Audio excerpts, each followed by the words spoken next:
So hi everyone, welcome back and we were doing the staffing chapter. हमने एक part इसका देख लिया था। थोड़ा सा पोर्शन हमारा बाकी है, उसको हम लोग इस वीडियो में कंप्लीट कर लेंगे। चलिए शुरू करते हैं। तो सबसे पहले सिलेक्शन क्या होता है। तो जितने भी लोग रिक्रूट हुए थे, अब उन लोगों को रिजेक्ट किया जाएगा। Unqualified candidates would be rejected and जो बचेंगे उनको हम कहेंगे सिलेक्टेड। ठीक है, it is a negative process. जैसा कि मैंने आपको पहले भी बताया, रिक्रूटमेंट पॉजिटिव होता है, सिलेक्शन नेगेटिव होता है। ठीक है, रीजन एंड ऑल यहाँ दिया है कि यहाँ पे हम लोग लोगों को एलिमिनेट कर रहे हैं, रिजेक्ट कर रहे हैं, दैट इज वाई इसे नेगेटिव प्रोसेस कहेंगे। मोस्ट इंपॉर्टेंट क्वेश्चन जो यहाँ पे बनता है वो है ये वाला कि आप स्टेप समझाओ। 5 स्टेप्स ही उन्होंने पूछा है। जब भी पूछा है तो फर्स्ट 5 स्टेप, और हाँ, स्टेप्स जब भी बताओगे ना तो सीक्वेंस में बताना है आपको। 5 बार पूछा है, 4 बार आईएससी के एग्जाम में और 1 बार सैंपल क्वेश्चन पेपर में पूछा है। ठीक है, फर्स्ट 5 आपको समझाना है। ठीक है, और एक बार एक चीज देखो, स्टूडेंट लोग मिस्टेक क्या क्या करते हैं। काउंसिल बोल रहा है many candidate wrote steps of staffing instead of steps of selection. आपसे सिलेक्शन का पूछा था और बच्चे क्या करते हैं ना, स्टाफिंग का स्टेप्स लिख करके चले आते हैं। ठीक है, ध्यान रखना है। ठीक है, ये सब वर्ड्स पे हमें ध्यान रखना है। स्टूडेंट्स ये सब मिस्टेक करते हैं तो ध्यान दो। आपके साथ भी ऐसा हो सकता है कि आप हड़बड़ में गलत आंसर लिख कर आ जाए। ठीक है, पूछा है सिलेक्शन, स्टाफिंग का स्टेप नहीं पूछा है, सिलेक्शन का स्टेप पूछा है। ये हम लोग स्टडी करते हैं, डिटेल में स्टडी करते हैं। सो नोट्स में हम लोग डिटेल में इसको स्टडी करेंगे। और लिखना कितना है वो आप क्वेश्चन बैंक से कर सकते हो। ठीक है, बट समझो, पहले समझो, पहले तो डिटेल में समझना है। Number 1 thing, preliminary screening. मतलब ये एक प्रिलिमिनरी स्टेप है, शुरुआती स्टेप है, जहां पे हम लोग देखेंगे कि बेसिक क्वालिफिकेशन, मिनिमम क्वालिफिकेशन है कि नहीं कैंडिडेट के पास। जैसे अगर हमने अकाउंट्स या अकाउंटेंट के लिए वैकेंसी निकाली थी और कोई इंजीनियरिंग वाला बंदा अप्लाई कर दे तो वो इस स्टेज में रिजेक्ट हो जाएगा। यहाँ पे क्या होगा, हर स्टेज में लोग रिजेक्ट होंगे। तो जैसे 200 लोग रिक्रूट हुए थे, 200 लोग रिक्रूट हुए थे ना, तो कुछ लोग आप देखोगे इसी स्टेज में रिजेक्ट हो जाएंगे। हमने रिक्रूटमेंट के टाइम में बोला था कि आपकी एज 25 से कम होनी चाहिए। कुछ 25 अबव वालों ने रिक्रूटमेंट करवा दिया, मतलब अप्लाई कर दिया, तो वो लोग ऐसे स्टेज में रिजेक्ट हो जाएंगे, एलिमिनेट हो जाएंगे। प्रिलिमिनरी स्क्रीनिंग में एज मैच नहीं कर रहा जितना हमें चाहिए, क्वालिफिकेशंस मैच नहीं कर रहा, समझ रहे हो। तो ऐसे लोग इस स्टेज में रिजेक्ट हो जाएंगे। सेकंड स्टेज फिर आता है जहां पे आपको डिटेल अपना भरना पड़ता है। फर्स्ट स्टेज तो आपने जस्ट अपना देखो, पहला स्टेज में क्या होता है ना, अपना बेसिक चीजें बताते हैं, अपना नाम, अपना एड्रेस, अपना एज, अपना जेंडर, अपनी कौन से बोर्ड से पढ़े हैं, कौन से कॉलेज से पढ़े हैं, क्या क्वालिफिकेशन है, ये सब बताते हैं। बट एप्लीकेशन बैंक में यहां पे आपको डिटेल बताना पड़ेगा। सिर्फ कौन से बोर्ड से पढ़े हो वो नहीं बताना, मार्क्स भी बताना पड़ेगा सब्जेक्ट वाइज। 10 की मार्क्स भी बतानी पड़ेगी, 12 की मार्क्स भी बतानी पड़ेगी, कॉलेज के मार्क्स भी बताने पड़ेंगे। कुछ हायर क्वालिफिकेशन किया है तो उसके भी आपको मार्क्स बताने पड़ेंगे, किस ईयर में किया है, सब एकदम डिटेल में आपको बताना पड़ेगा। Because now things are getting serious. ठीक है, अच्छा, ये जो लोग गलत बताएंगे या ठीक से नहीं बताएंगे, वो यहां पे भी कुछ लोग रिजेक्ट हो जाएंगे। ठीक है, सम विल बी रिजेक्टेड। तो जो कम मार्क्स वाले लोग हैं, जैसे अकाउंटेंट की जॉब के लिए मैं तो उसको लूंगा ना जो अकाउंट्स अच्छा करके आया है। अकाउंट्स में बैक लगा हुआ है उसका, अकाउंट्स में पास मार्क्स नहीं आ रहा है, ऐसे लोगों को थोड़ी ना हम लोग बोलेंगे कि अच्छा टेस्ट दो, क्या फायदा उसका टेस्ट लेके। तो ऐसे लोगों को सेकंड स्टेज में रिजेक्ट कर दिया जाएगा। बाकी जो बचे उनको टेस्ट के लिए बुलाया जाता है। तो रिमेनिंग लोगों का फिर टेस्ट लिया जाएगा। हर स्टेज में रिजेक्शन हो रहा है, जो लोग थर्ड स्टेज पे पहुंचेंगे उनको टेस्ट के लिए बुलाया जाएगा। उनको एडमिट कार्ड इशू कर दिए जाएंगे and they will be given a particular date, और उस डेट में वो लोग आके टेस्ट देंगे। अब टेस्ट भी बहुत तरीके की हो सकती है, मैं अभी इसमें नहीं जा रहा बिकॉज फ्लो ब्रेक हो जाएगा। I will come back to this, मैं एक बार आपको आगे लेके चलता हूं।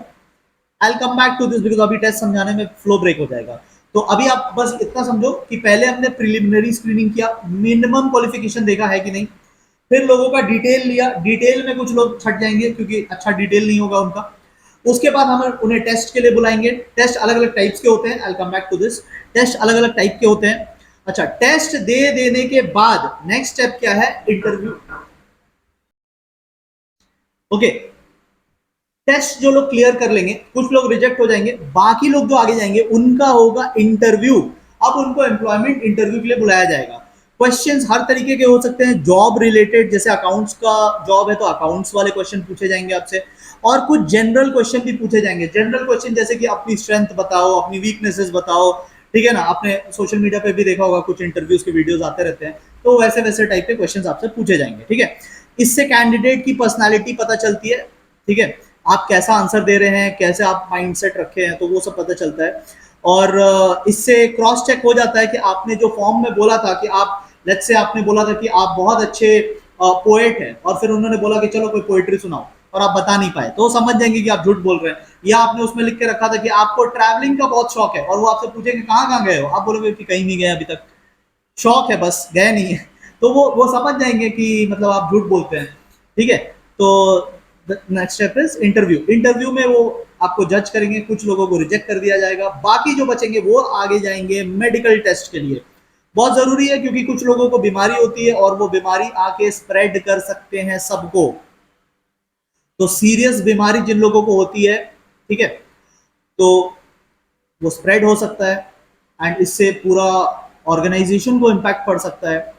And therefore it's very important कि लोगों का मेडिकल टेस्ट हो।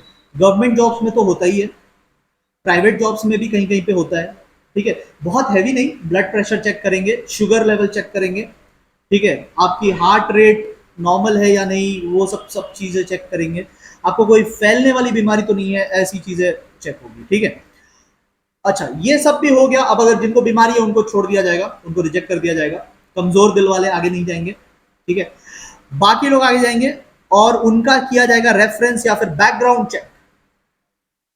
कैसे बैकग्राउंड से आ रहे हैं, आप तो अपना तारीफ ही लिखेंगे फॉर्म में, बट हो सकता है पीछे आपने बहुत कारनामे कर रखे हैं, तो वो चेक किया जाएगा। आपको कम से कम 2 लोगों के नंबर और एड्रेस वगैरह ये सब बताने पड़ेंगे, जिससे कि कंपनी उनको कांटेक्ट कर सके और आपके बारे में जान सके। अगर आप पहले कहीं जॉब छोड़कर आ रहे हैं तो फिर आपके पिछले ऑर्गेनाइजेशन से बात किया जाएगा, टू नो कि छोड़ कर आए हो या निकाले गए गए हो, ठीक है। तो ये सब है। हाँ, इसके कुछ डीमेरिट्स है, डिजायर्ड रिजल्ट हो सकता है नहीं मिले, अगर क्योंकि आपसे नंबर लेगा तो आप जानबूझ के ऐसे लोगों का ही नंबर दोगे जो आपके बारे अच्छा बोलेंगे। तो इससे कोई मतलब ये बहुत ज्यादा सीरियस स्टेप नहीं है, बट अगर फिर भी आपके अगेंस्ट कुछ मिल जाता है तो then there will be rejection. अब जो बचे उनको मिलता है फाइनल अप्रूवल लेटर, जिसमें सारे टर्म्स एंड कंडीशन बता दिए जाते हैं। अब आपको पूछा जाएगा कि सैलरी कितने लोगे, ठीक है। तो terms and condition, salary, working hours, everything will be told to you. अब आपको अगर अग्री करते हो तो आप साइन करके ज्वाइन कर लेना, और अगर आप नहीं अग्री करते हो तो छोड़ दो और दूसरा जॉब ढूंढो, ठीक है। तो ये बेसिक का प्रोसेस हुआ। तो सबसे पहले प्रिलिमिनरी स्क्रीनिंग होगी, फिर आपसे डिटेल एप्लीकेशन भरवाया जाएगा, फिर आपसे टेस्ट लिया जाएगा, टेस्ट के बाद इंटरव्यू होगा, इंटरव्यू के बाद मेडिकल चेकअप, मेडिकल चेकअप के बाद आपका बैकग्राउंड चेक किया जाएगा, और अब सब सही है तो फिर आपको अप्रूवल लेटर दिया जाएगा। And if you agree to it, sign कर दो, you are selected. If you don't agree to it, then final step में आप रिजेक्ट हो जाएंगे।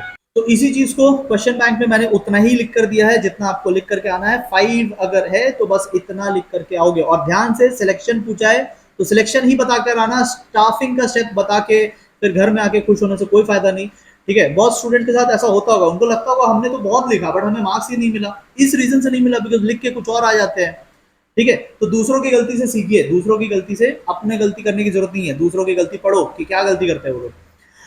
चलो टेस्ट टेस्ट पे आते हैं। ओके, तो अब जब थर्ड स्टेप में आपसे टेस्ट लिया जाएगा, आपको टेस्ट के लिए बुलाया जाएगा, तो कितने तरीके के टेस्ट हो सकते हैं देखो। एक होता है प्रोफिशिएंसी टेस्ट, दूसरा होता है एप्टीट्यूड टेस्ट। प्रोफिशिएंसी टेस्ट मोर और लेस आपका नॉलेज एंड ऑल ये सब जज करने के लिए होता है, और एप्टीट्यूड टेस्ट आपको जज करने के लिए होता है, आपकी पर्सनालिटी, ठीक है।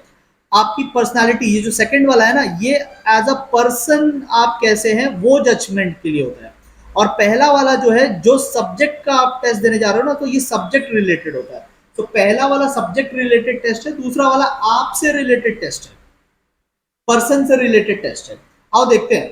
तो पहले इसमें लिया जाएगा आपका ट्रेड टेस्ट। ट्रेड टेस्ट मतलब आप उस फील्ड को कितना जानते हो जिस फील्ड का आप टेस्ट देने आए हैं। जैसे आप अकाउंटेंट की जॉब के लिए आए हैं, आप अकाउंट्स कितना समझते हैं, आपको अकाउंट्स का कितना नॉलेज है, कितने प्रिंसिपल्स ऑफ अकाउंट्स आपने पढ़े हैं। क्लास 11 में आपका एक चैप्टर था GAAP, प्रिंसिपल्स पढ़ाया जाता था उसमें अकाउंट्स का। कितना प्रिंसिपल्स जानते हो आप अकाउंट्स का। तो ये सब देखा जाएगा, आपका नॉलेज देखा जाएगा उस सब्जेक्ट में। And second test is skill test. Skill मतलब देखो, नॉलेज तो बहुत लोगों को हो सकता है, बट क्या आप में वो स्किल है कि आप जल्दी काम कर पाओ, कम खर्चे में काम कर पाओ, टाइम बचा लो, कॉस्ट बचा लो, क्या आप में वो स्किल है। नॉलेज तो ठीक है अपनी जगह है, बहुत लोग को नॉलेज होता है, लेकिन फिर भी धीरे धीरे काम करते हैं। तो स्किल टेस्ट भी लिया जाता है देखने के लिए कि आप सॉफ्टवेयर चला पाएंगे या नहीं अकाउंट्स का, तो वो सब देखा जाता है। आप कितने एफिशिएंट है ना, ये चेक किया जाएगा। That is first 2 type of test. अच्छा, फिर कैटेगरी बी आता है, यहां पर्सन देखा जाएगा, यहां आपके बारे में बात होगा, अब सब्जेक्ट की बात नहीं, अब अकाउंट्स की बात नहीं होगी, अब आपके बारे में बात होगी। तो आप कितने इंटेलिजेंट है, आपकी आईक्यू टेस्ट ली जाएगी, आपको ट्रिकी क्वेश्चंस पूछे जाएंगे और आपसे देखा जाएगा कि आप कितने समझदार हैं, राइट। इंटरेस्ट टेस्ट, आप किस तरीके के काम में इंटरेस्ट लेते हैं, ठीक है। लाइक अगर आप अकाउंटेंट ही है तो अकाउंटेंट में भी आप, अकाउंट्स में भी आपको क्या पसंद है। आप फिजिकल वेरिफिकेशन ऑफ एसेट वो करना चाहते हैं, या फिर डेप्रिसिएशन ऑफ एसेट की हिसाब किताब रखना चाहते हैं, या फिर आप पूरा बैलेंस शीट बनाने में इंटरेस्टेड है, या आप अकाउंटिंग स्टैंडर्ड मतलब आपकी कौन सी इंटरेस्ट है। पूरा सब्जेक्ट हर चीज तो आप नहीं करोगे ना, आपका इंटरेस्ट कहाँ पे है। जैसे क्रिकेटर होता है ना, तो क्रिकेटर का भी तो इंटरेस्ट होता है, कोई बैटिंग करता है, कोई बॉलिंग करता है, कोई विकेट कीपिंग में ज्यादा अच्छा होता है। तो क्रिकेटर तो सभी है, बट एक कुछ इंटरेस्ट वाला एरिया होना चाहिए ना। फुटबॉल सभी खेलते हैं, बट सभी गोलकीपर थोड़ी होते हैं, किसी का इंटरेस्ट होता है गोलकीपिंग में। तो ऐसे अकाउंटेंट है, बट अकाउंटिंग में भी क्या, तो वो आपका इंटरेस्ट टेस्ट में आपको क्या ज्यादा इंटरेस्टिंग है, इससे बेटर प्लेसमेंट कर पाएगी कंपनी आपकी। एंड लास्ट है पर्सनालिटी देखी जाती है। तो इसमें आपको अजीबोगरीब सवाल पूछे जाएंगे, आपको गुस्सा दिलाने वाला, आपको शर्मसार कर देने वाला, आपको हंसाने वाला, अजीब अजीब क्वेश्चन इसमें पूछा जाएगा। और देखा जाएगा कि आप कितना टेम्परामेंट रख पाते हैं, आप कैसे कितने इमोशनल है। वो जानबूझ के आपको इंसल्टिंग चीजें बोलेंगे देखने के लिए कि कहीं आप रोना तो नहीं शुरू कर दोगे, या बदले में आप कहीं उनको तो कुछ ना सुना दोगे। तो वो ऐसे ऐसे चीजें इंटरव्यूज में होती है, ठीक है। चलो लास्ट टॉपिक पे हम लोग आते हैं, and this topic is training. तो जब एम्प्लॉय का सिलेक्शन हो गया, तो अब इसका मतलब ये नहीं कि अब वो पूरी जिंदगी उसी नॉलेज के साथ काम करता रहेगा। His skills needs to be upgraded, ठीक है। तो बेसिकली ये अपग्रेडेशन का प्रोसेस है, अपग्रेड करना पड़ेगा ना हमें लाइफ में। जो पढ़कर आए, जो डिग्री लेकर आए, उसके बेसिस पे जॉब तो मिल गया, बट अभी जॉब में भी you need to grow with time. तो उसे कहते हैं ट्रेनिंग। ट्रेनिंग जो होता है वो स्किल्स रिलेटेड होता है, ट्रेनिंग जो होता है वो स्किल्स रिलेटेड होता है। एक और टर्म होता है डेवलपमेंट। डेवलपमेंट पर्सन रिलेटेड होता है, पर्सन का होता है डेवलपमेंट, और स्किल्स की होती है ट्रेनिंग। ट्रेनिंग अगर आप काम सीखोगे ना, तो आप काम बेटर करोगे, और डेवलपमेंट आपका होगा ना, तो आप इंसान बेटर बन जाओगे, आप लीडर बन जाओगे। समझ में आया? आइए देखते हैं types of training. Types of training भी एग्जाम में पूछा हुआ है, ठीक है। टाइप्स ऑफ ट्रेनिंग, सबसे पहला आता ओरिएंटेशन ट्रेनिंग। ओरिएंटेशन मतलब जो मैंने आपको पहले पिछले फर्स्ट पार्ट में बताया था, इंट्रोड्यूस करवाना, ठीक है। तो न्यूली अपॉइंटेड लोगों को ये ट्रेनिंग दी जाती है, सो दैट वो फेमिलियर हो जाए, वो वर्क कंडीशन में फेमिलियर हो जाए, वो अपने ग्रुप में फेमिलियर हो जाए, तो उसकी ट्रेनिंग होती है। दूसरी होती है जॉब ट्रेनिंग, जहां एक्चुअली में आपको काम कैसे करना है वो सिखाया जाता है, आपको स्किल्स, नॉलेज, ये सब, आपकी नॉलेज, आपकी स्किल्स, ये सब चीजें बढ़ेंगी, ठीक है। जैसे आप अकाउंट सीख कर आए, बट आप तो पेपर में लिखते हैं, लेकिन जॉब जब करोगे तो वहां सॉफ्टवेयर में करना पड़ेगा, तो सॉफ्टवेयर में आपको सिखाया जाएगा, ट्रेनिंग दी जाएगी कि सॉफ्टवेयर में अकाउंटिंग कैसे होती है। सेफ्टी ट्रेनिंग ये फैक्ट्री वालों को दी जाती है, बिकॉज मशीन्स वगैरह चलाते हैं, तो खराब तरीके से चलाओगे तो आपका खुद का एक्सीडेंट हो सकता है। तो how to stay safe in office environment, in factory environment specially, उसके लिए करवाया जाता है सेफ्टी ट्रेनिंग। प्रमोशनल ट्रेनिंग, जब आप किसी रैंक पे है और आपका रैंक बढ़ने वाला है, 2 मंथ्स के बाद आपका प्रमोशन ड्यू है, तो आपको 2 मंथ्स पहले वो सिखाना शुरू कर देंगे कि अब आप नेक्स्ट लेवल की काम कैसे करोगे। तो इसमें आपको हायर लेवल का काम सिखाया जाएगा, ये हायर लेवल जॉब्स के लिए होता है। रिफ्रेशर ट्रेनिंग, अगर आपने कोई चीज बहुत पहले सीखा था तो क्या है, समय के साथ साथ बहुत चीज बदल जाती है। जैसे स्पेशली अगर टैक्स की बात करूं, तो टैक्स तो हर साल उसका रूल चेंज होता है, एवरी ईयर रूल चेंज होता है। अब आप टैक्स एक्सपर्ट हो कंपनी में, आपने जब ज्वाइन किया था तब टैक्स के अलग नियम थे, और हर साल चेंज होते होते 5-6 साल में क्या होता है ना, बहुत कुछ बदल जाता है। तो एक बार आपको रिफ्रेश करा दिया जाएगा, आपको एक बार ट्रेनिंग करवा दी जाएगी जिसमें सारे अपडेट्स आपको एक साथ बता दिए जाएंगे और आप वापस अप टू डेट हो जाओगे। एंड लास्ट होता है रिमीडियल ट्रेनिंग। रिमीडियल ट्रेनिंग होता है कमजोर कॉन्सेप्ट वालों के लिए। अगर आप काम तो सीखे बट आपको उतना अच्छा से नहीं आता, या आप काम बहुत अच्छे से नहीं कर पाते, तो फिर आपके जो मिस्टेक्स या आपके कोई भी लिमिटेशन शॉर्टकमिंग्स है, तो उसको सुधारने के लिए कराई जाती है रिमीडियल ट्रेनिंग। मतलब आपने सीखा है लेकिन आपने उतना अच्छा से नहीं सीखा है, तो फिर आपको अच्छे से सिखाने के लिए रिमीडियल ट्रेनिंग करवाई जाएगी। ठीक है, तो यही था चैप्टर। आपको ये चैप्टर कैसा लगा आप मेरे को कमेंट बॉक्स में बताइएगा। ठीक है, चैप्टर मैंने आपको समझा दिया है, अब आप क्वेश्चन बैंक से सारे क्वेश्चंस को कवर कर लीजिए। एंड आई होप साथ साथ में आप लर्निंग करते हुए चल रहे हैं, आपको हेल्प मिलेगा। जितना चीज़ मैं यहाँ पे लिखता हूँ स्क्रीन पे, तो थोड़ा बहुत आप भी लिखते हुए चलो, इससे आपको रिटेंशन ज़्यादा होगा।